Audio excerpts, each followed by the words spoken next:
Brent, in all of your cartoons, you're so muscular. Whoa! You look really muscular. And it's, I looked at it as emaciated, like a cocaine or methamphetamines addict. You know, I thought it just looked all drawn out. But you know, you just stop. We have a cartoonist, and I just stopped giving him feedback. I'm like, whatever, just go whatever you see me as. That's the way I'm going to be. It's yeah, fine. right. And they've actually gotten better in the last couple of iterations. Yeah. All right. Let's see. Management question from Chris Woods. He needs to come up with an objective and quantitative metrics to use in his 2016 performance reviews. Do you guys have any ideas on the best way to judge the performance of a DBA? This may be more than the office hours question, maybe a blog post, although I do believe we have a blog post on this. Let's see, who would benefit from this, that they don't know how to judge their accidental DBAs when they themselves don't know what they are doing? I would judge it by... blog post. I have, if you search how for... many things still come up when you're on ST Blitz? Some people do that, yes.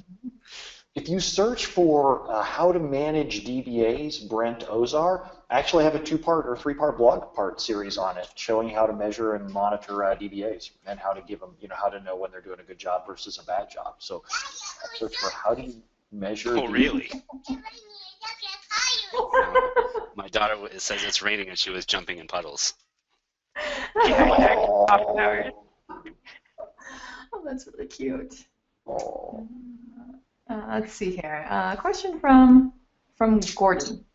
An operator on a query plan has both a seek predicate and has been red flagged as expensive. However, I'm not understanding why the predicate is there, since it's associated with an equality comparison between column that is a foreign key and a parameter value.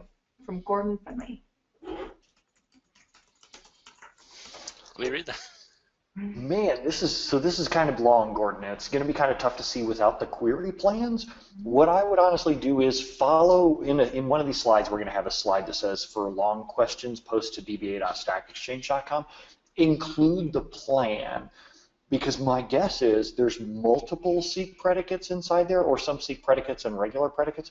SQL Server's decided that one of them is more selective than the others. So it's doing a seek on some other field first, and then this other field is either later in the index or is just in a covering part of the index, or it's having to do a key lookup.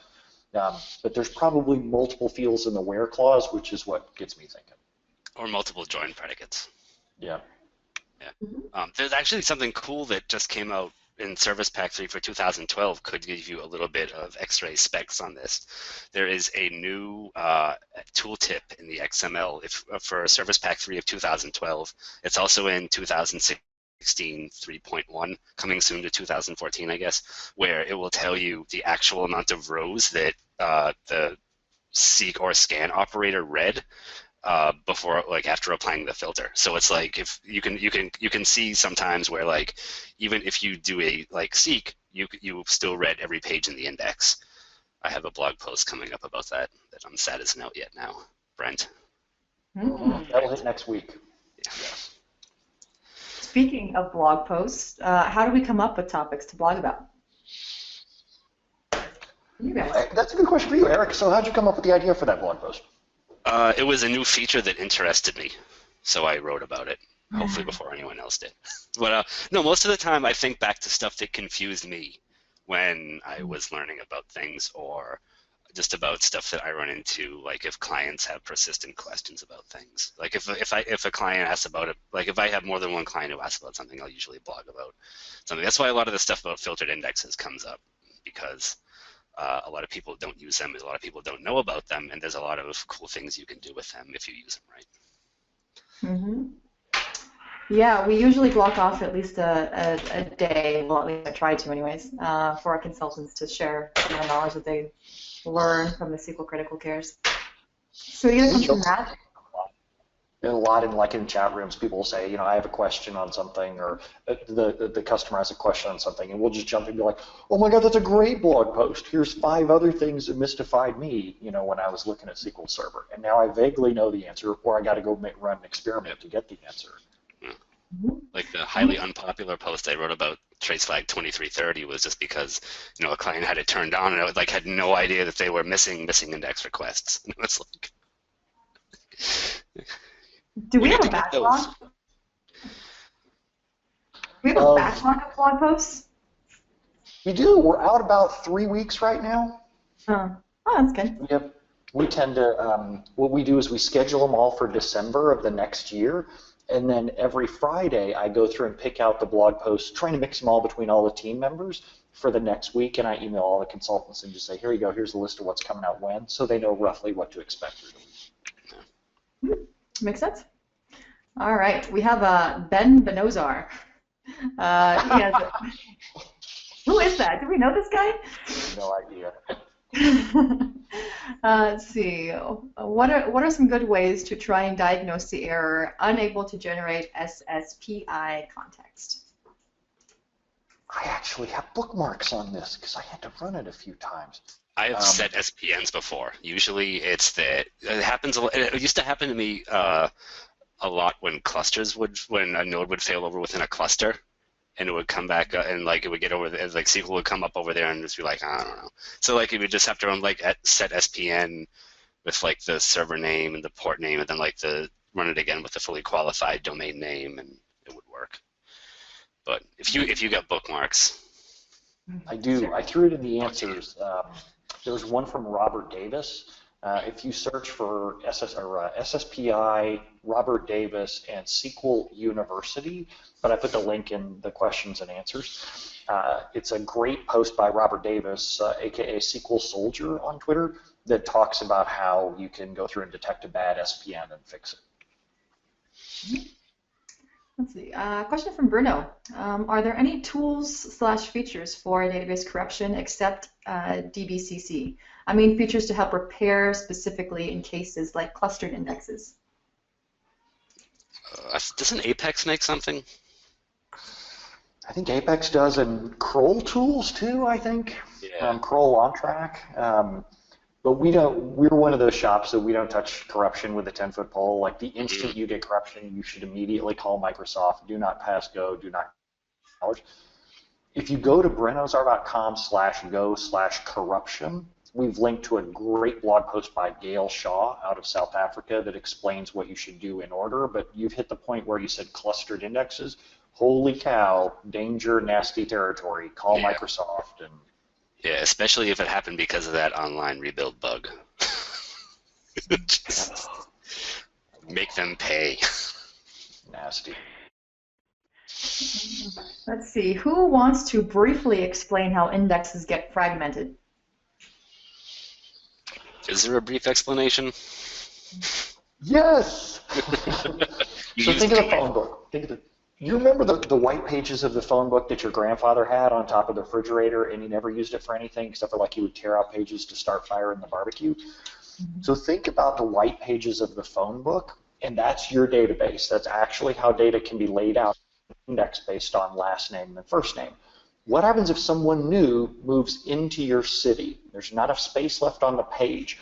I'm going to have to split that page in half. I'm going to have to put some of the data on one page, some of the data on the other. There's more space in the phone book. I'm going to have to start adding on empty pages at the end of the phone book. That database will be slightly out of order. Some of the pages will have less data in it than the completely full pages. So those are the concepts behind internal and external fragmentation. All right. Kimberly Liu, she asks, what is your advice on staying up to date with service packs, but at the same time being safe from bugs? She was thinking about staying on the latest service pack and then only installing SP once. It's been out for X amount of months. What would you guys advise? Have a pre-prod staging environment that you can test service packs and stuff out in first. Mm-hmm. And how long do you test? Like when you say do a test, what do you do? Like install it, restore your databases? What do you do? Well, for me, testing is it's A, making sure that the damn thing works. B, making sure that it doesn't screw up anything that I have going. You have many a blog post where someone installed a service pack and it broke everything in availability groups. So the more complex your environment is, the more you have to look out for. Luckily for me, I didn't have any availability group stuff to look out for. I just had, failover clusters and third-party apps. So for me, it was like, install the patch, make sure it doesn't break anything with SQL or Windows, and then, just as I can, just run some sort of load test to make sure that I don't, meet some new edge condition within the service pack as well as I can. One of my favorite tricks is you think of development, then QA, then this pre-prod staging and production. So I apply them in development, and I just will tell my developers, this train is coming. You don't have a choice. I'm going to take your servers down and apply service packs, and I'm going to do service packs as soon as they come out. If I have to rebuild a server, I'm going to throw cumulative updates on it too, but I may not always apply every cumulative update that comes out. After it's been in dev for at least a couple of weeks and nobody's complained, then I promote it on through the system. Mm-hmm. All right. Question from Scott. How do you or would you go about gauging the new optimizer 2014 when things get a soft error, meaning that your query degrades? From Scott. Love this. So this is, and hi Scott, I haven't seen Scott in a while. So this is, the way that I really like to do it is go on to 2014, or as you go to 2016, go to that. Then you want to know the top 10 or 20 most resource-intensive queries on your system. SP Blitz Cache is wonderful for that. Then, whenever you're on 2014, wait a couple of weeks, then turn on the new cardinality estimator using the compatibility level switch on each database. Do that on like a Saturday morning when you can be there and be focused. As soon as you flip it, start running SP Blitz Cache again to look at the most resource-intensive queries. You may have a very fast regression, a query that used to be awesome and is now suddenly slow. You want to capture the plans, capture the T-SQL, so that then you can take your time and go work to make those better. But immediately when you find a whole bunch of regressions, flip back to the old cardinality estimator, so this way you can work during the week on those queries that are now suddenly slow. There's also trace flags to flip back to the old cardinality estimator. If you just have like a couple that turn awful, you can use a trace flag to flip them back to the old one. Especially if they're in stored procedures. Yeah. Yeah. All right. Anna wants to know, when we compress the table, should non-clustered indexes for that table be compressed as well? Really good question. So, in my experience, when I've compressed things, not every index benefits the same from compression. So, you may want to look at different kinds of compression. So, there's row and page. So maybe not every index should be page compressed. Maybe some of them work better with row compression depending on the kind of data in them. So you should definitely take a closer look at the kind of data and also the kind of transactions you're pushing into them. If you have if your indexes are very write heavy, if you're inserting a lot of data, it can certainly be slowed down by compression. So be careful with that too, and make sure you test not just reads but also writes. Let's see. Question from James. My TempDB is filling up quickly. How can I identify what queries are causing these issues? How can I be proactive to minimize the issue? If it's happening right now, run SP-who is active and just look at the TempDB allocations column. If it happens when you're not looking, you need a monitoring tool. And if you can't afford a monitoring tool, which, there's never been a better time to look for a better job, lots of great jobs out there as database administrators. But if you want to fake your way into a monitoring tool, if you go to our site, go to brentozar.com/responder, as in first responder, and we have a script Kendra Little wrote, Kendra, who's on the screen at the moment, to gather SP-who is active results to a table every few minutes. You don't want to leave this in place forever. You only want to leave it in place when you're doing this TempDB troubleshooting, because then you can go back and look at last night and say, hey, what was using all the space in TempDB? It won't capture everything. For example, if you're dealing with the version store, if the version store in TempDB is filling that thing up, it's not going to show up under SP-who is active. But usually it's user queries, not the version store, that are going to catch you. Mm-hmm. Let's see. Are there any important things to consider when implementing full text search?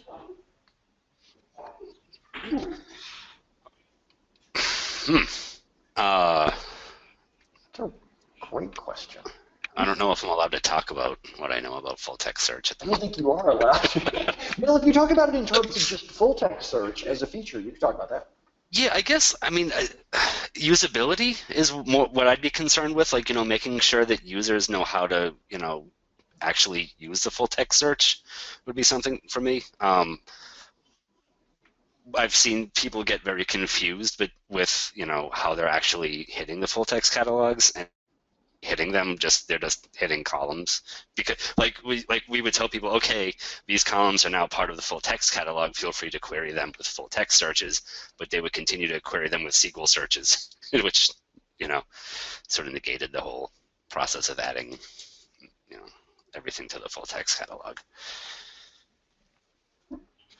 Relatively speaking, I think they're one of the easier features to administer too. I mean, there's pretty much set it and forget it. There's some fragmentation issues, but it's nowhere near as bad as regular indexes.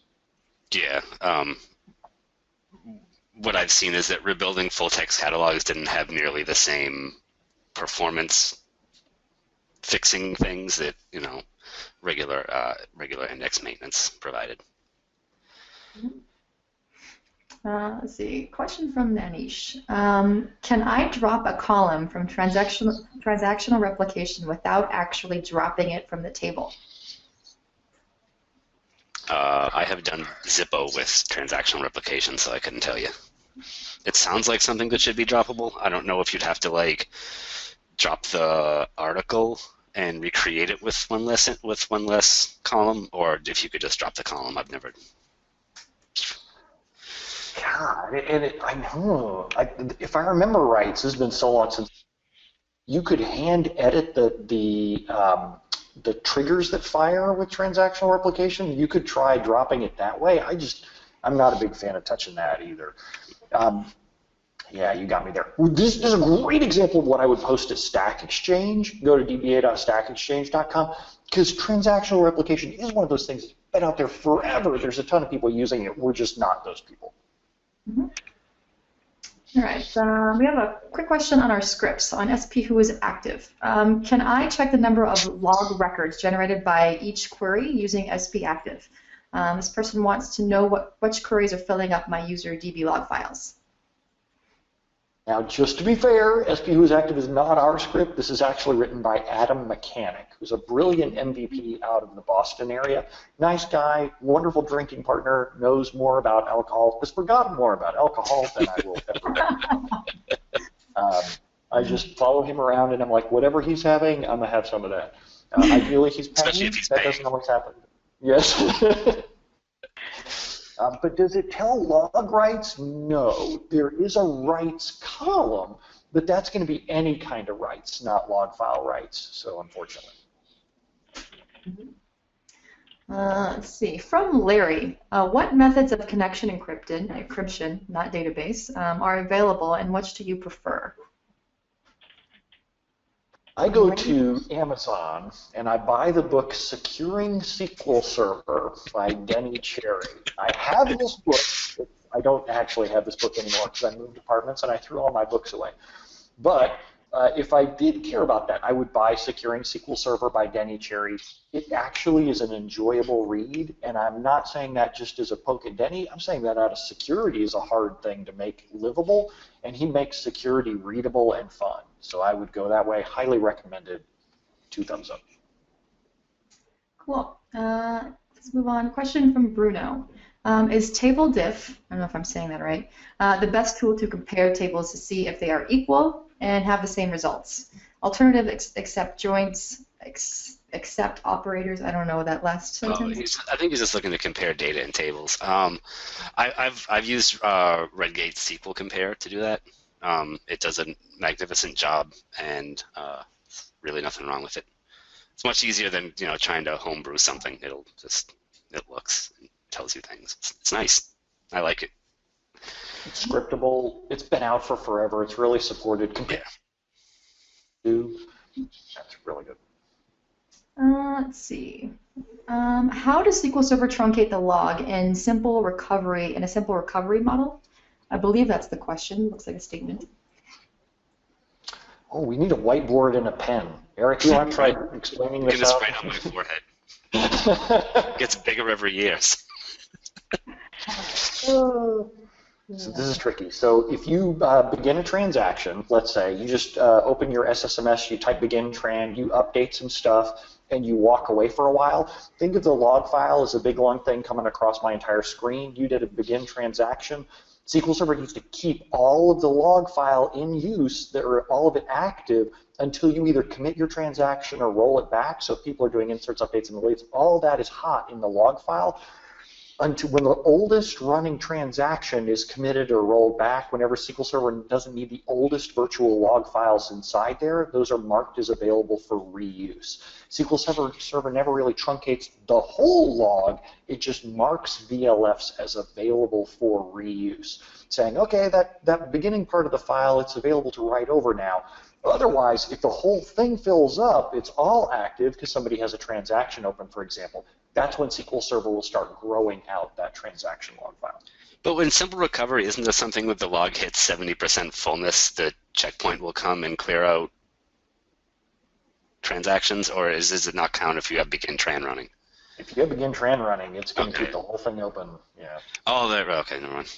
Yeah. But generally, if you don't have begin tran, checkpoint will run and see whatever that setting is in sys configurations. It's usually 0, but if like SQL will take a look and figure out how many transactions they can revert within a certain amount. Is this like max startup time or something like that? Yeah, checkpoint. No, checkpoint frequency or something. I don't know. So anyway, hopefully we explained the simple recovery part. Let's see. Another question from Scott. In a multi-tenant environment, what would you collect for cost allocation and chargeback? CPU, I/O, at rest data, etc. I'm a huge. Go ahead. I was gonna say mostly space used by data. I would charge by the gigabyte. Yep, totally. It's something that customers can't debate. And generally, if you even things out, people are generally going to query. The larger your data, more expensive queries will be anyway, because they won't bother, doing good index tuning or whatever. It'll hammer temp DB as they go join all these tables together. Space is usually just the simplest one. And also it gives them, more sort of impetus to, when they're done, they can get out. And also, if they're worried about the amount of space they're consuming, it's time to start archiving. They have to start making decisions about how much data they want us to, keep paying for. It's easy to argue, oh, we didn't use that much CPU.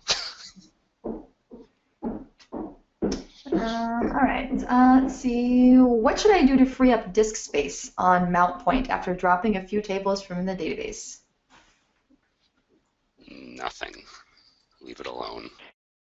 Don't shrink that file. I see what you want to do. I see that finger going towards that button. Don't do it. I'm watching you. I think that might have been one of Angie's interview questions. When we are what happens when you shrink or should you shrink a data or log file? Yeah, that was actually. I said don't do it unless you absolutely have to. If, for instance, you archived a bunch of data out of your database, so it's gone, never coming back, that might be a one-time example. I know, Brent, you have blog with, I think Kendra said, hundreds of comments about it, because everybody wants to know, is it okay to shrink your database? And really, it's almost never okay to shrink your database. Don't shrink the files. It's bad news bears. Brent has a post about it that I've read. Yeah. People really do ask permissions. They're like, is it okay if I shrink the database this one time? Like I'm the blessing of, this. You are forgiven. You do what you want with your own databases. Yeah. But know that you can't blame us if you shrunk it.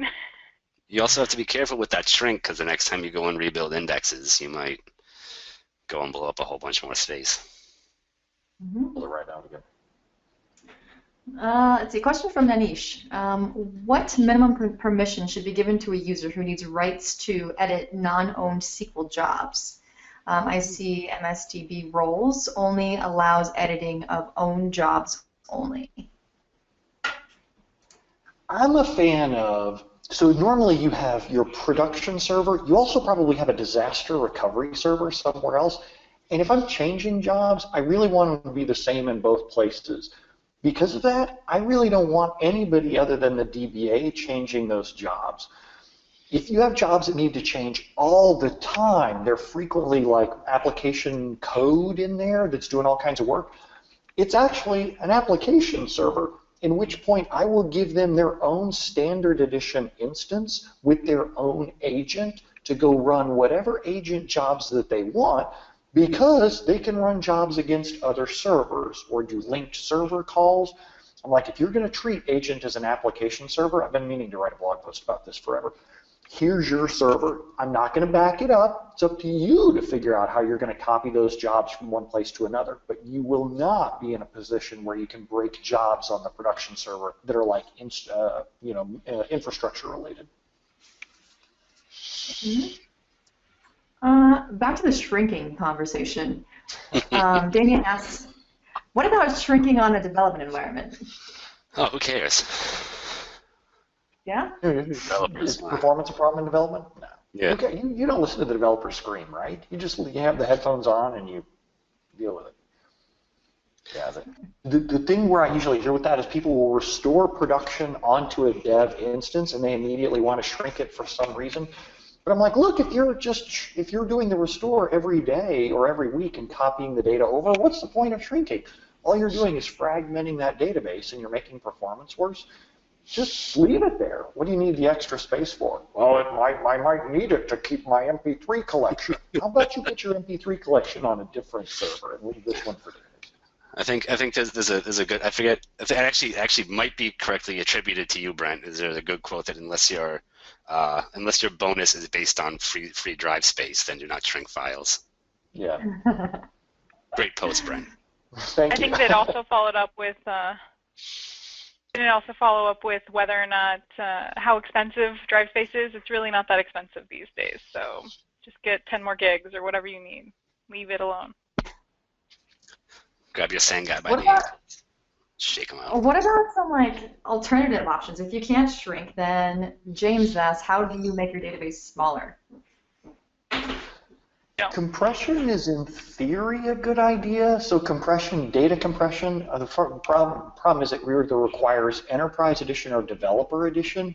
So if you compress objects and then you try to restore this database onto standard edition, you won't be able to finish the restore.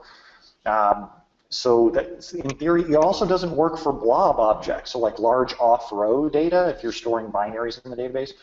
So usually I'll tell people, I actually have a whole presentation on this, get rid of the binary objects, get rid of your logging in the database, get rid of the queuing in the database, drop indexes that you don't need, and then you're going to be down to a subset where it's much more manageable. If you get down to there and it's still not good enough, then start reassessing the data types that you've chosen. There's not like a ton, but there's probably a decent amount of space that can be saved if you use more reasonable data types. Not everything has to be at max. Mm-hmm. Let's see, another question from Nanish. How much space do I need for data and log files for rebuild/reorganizing indexes? For example, a 10 gigabyte clustered index. What is it like? Like usually size times 1.5, so like 15 gigs for 10 gigs? Yeah, and then of course if you're standard edition versus enterprise edition, you're doing online versus off, how much activity is going on in the same space? Are you doing sort and tempdb? There's a lot of different ways to check. If you want to have a purely synthetic test, what you do is create a database with a 10 gig object in it, just one 10 gig object, only enough space for that in the file and nothing else.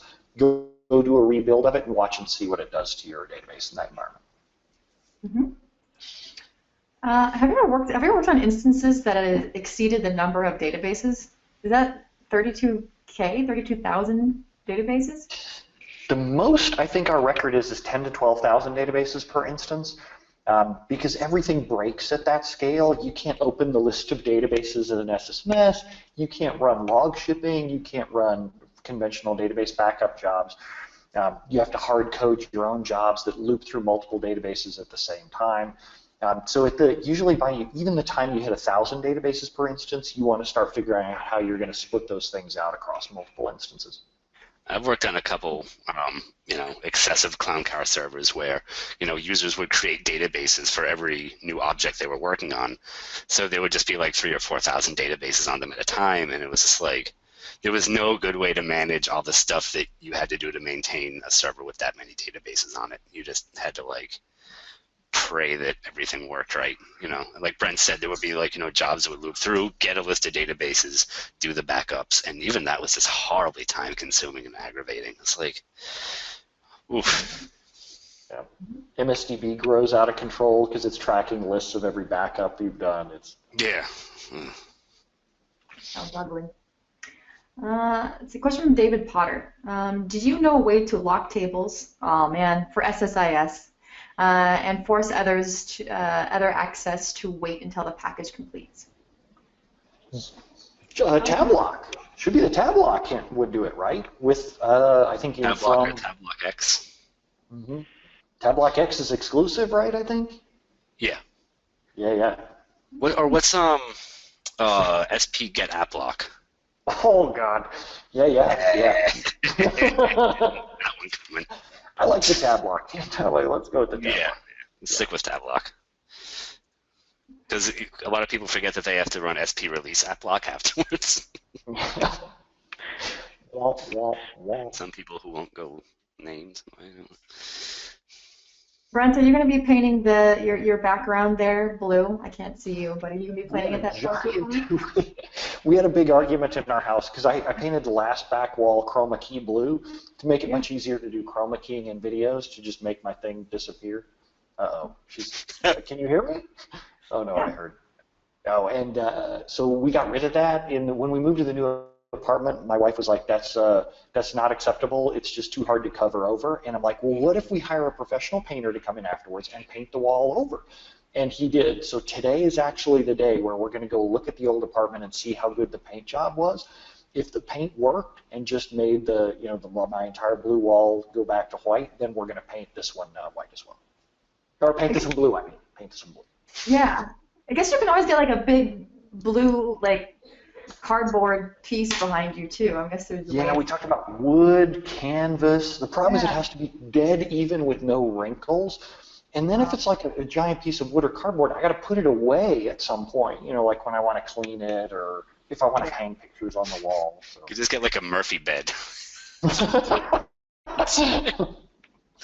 Often. Falls down. All right, guys. That is all the time we have for today. Oh, man. Wonderful. Thanks, everybody, for coming and hanging out with us in the office hour. Bye. Bye. Bye, everybody.